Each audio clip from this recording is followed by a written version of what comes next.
राहुल नवीन को भारत के प्रवर्तन निदेशालय अर्थात एनफोर्समेंट डायरेक्टरेट के नए प्रभारी निदेशक के रूप में नियुक्त किया गया। उन्होंने निवर्तमान निदेशक संजय कुमार मिश्रा का स्थान लिया। अगर बात करें एनफोर्समेंट डायरेक्टरेट अर्थात ईडी की, तो इसकी स्थापना 1 मई 1956 को की गई थी। इसका हेडक्वार्टर नई दिल्ली में अवस्थित है तथा यह संस्था मिनिस्ट्री ऑफ फाइनेंस अर्थात वित्त मंत्रालय के अंतर्गत रेवेन्यू डिपार्टमेंट के अधीन कार्य करती है।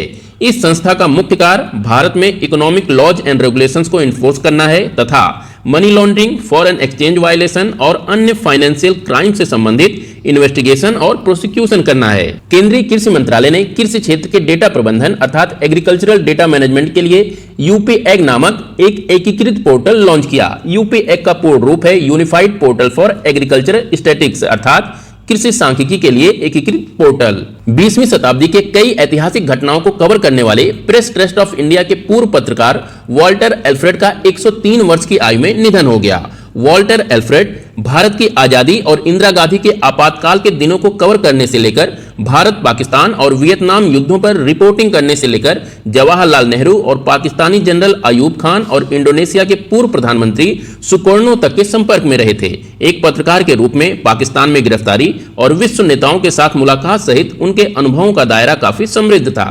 16 सितंबर को 29वां विश्व ओजोन दिवस मनाया गया। मॉन्ट्रियल प्रोटोकॉल पर हस्ताक्षर होने के उपलक्ष्य में प्रतिवर्ष 16 सितंबर को विश्व ओजोन दिवस मनाया जाता है। इस संधि पर 1987 में हस्ताक्षर किए गए तथा यह संधि ओजोन गैस के उत्पादन और उसका उपभोग घटाने के लिए की गई थी। विश्व ओजोन दिवस 2023 की थीम है Montreal protocol fixing the ozone layer and reducing climate change. Ozone gas से संबंधित कुछ इंपॉर्टेंट फैक्ट्स देख लेते हैं। तो यह गैस पृथ्वी की सतह से लगभग 15 से 30 किलोमीटर के ऊपर एक परत के रूप में पाई जाती है।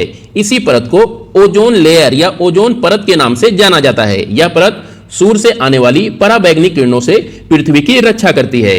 इस परत के अतिरिक्त यह गैस पृथ्वी के एकदम सतह के पास भी पाई जाती है, लेकिन यहां पर इसका कार्य एकदम विपरीत है। सतह के पास जो ओजोन गैस पाई जाती है इसे बैड ओजोन के नाम से जाना जाता है क्योंकि यह एक प्रदूषक का कार्य करती है। वहीं पृथ्वी की सतह से ऊपर जहां पर यह एक लेयर के रूप में पाई जाती है उसे गुड ओजोन के नाम से जाना जाता है क्योंकि यह ओजोन पृथ्वी की पराबैंगनी किरणों से रक्षा करती है। यहीं पर ध्यान दीजिएगा कि ओजोन परत समताप मंडल अर्थात स्ट्रेटोस्फीयर में पाई जाती है। तो दोस्तों ये थे आज के कुछ इंपॉर्टेंट करंट अफेयर्स। कल फिर मिलते हैं, तब तक के लिए नमस्कार।